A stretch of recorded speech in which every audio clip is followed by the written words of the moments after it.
dogfight until the end. And we still try to play our shots.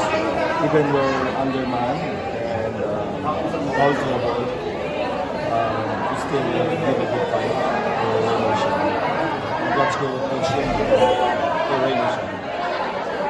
Pagpapalit ng import of the report, yeah, it was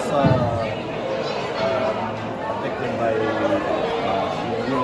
changing the people because we're settled but with each of us. I mean, when we change Robinson to Shabazz, we settled with that. We can Shabazz can give us magandang options because of the experience and the talent. Of course, di namin naasahan na wala kang Indonesia. We need to get another one.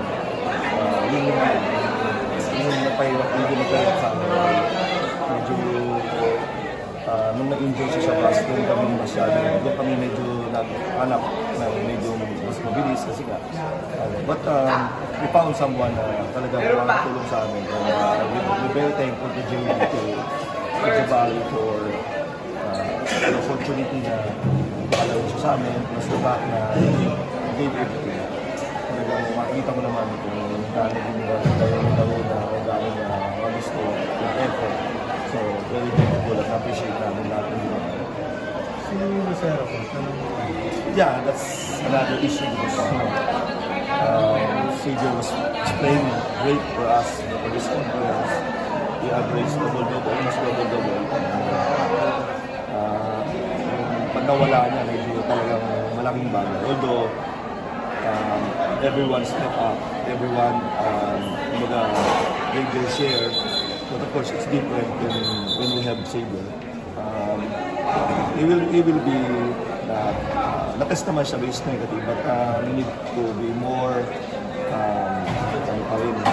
medyo mayroon pa din headache. That's why hindi siya pwede maglaro pa because the doctor said until niya mayroon hindi siya pwede. So, yun. So maybe next month there is special. yung balak ito. Yeah, we just take a break for 3 weeks and then we will go back again in preparation for the national show. Import na kayo?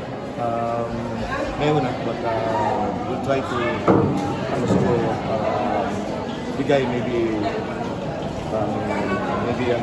before the end of the year. Hoping na sana siya na talaga naman. Yeah, I think we settled right away.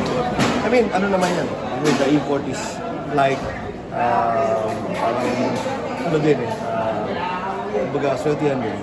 And yun nga, we don't know kung siyempre we don't want na ma-enjoy yung isang import para at least ma-settle na talaga tayo.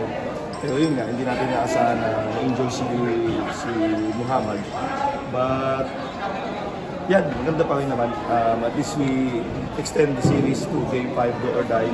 We have a chance and that's our naman yung gusto namin eh. Until the end, we fought and we gave a good fight to Raymond.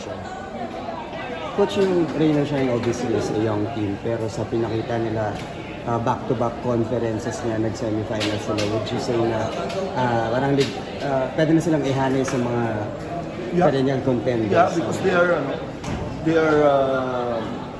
the number 1 team right now because of the upgraded division, and also they play very well right now. They have the chemistry, and then they have a very good system, Coach Shen. And I think it's a matter of time. And lahat naman dumadaan dyan. Even in our time, dumaan din kami dyan.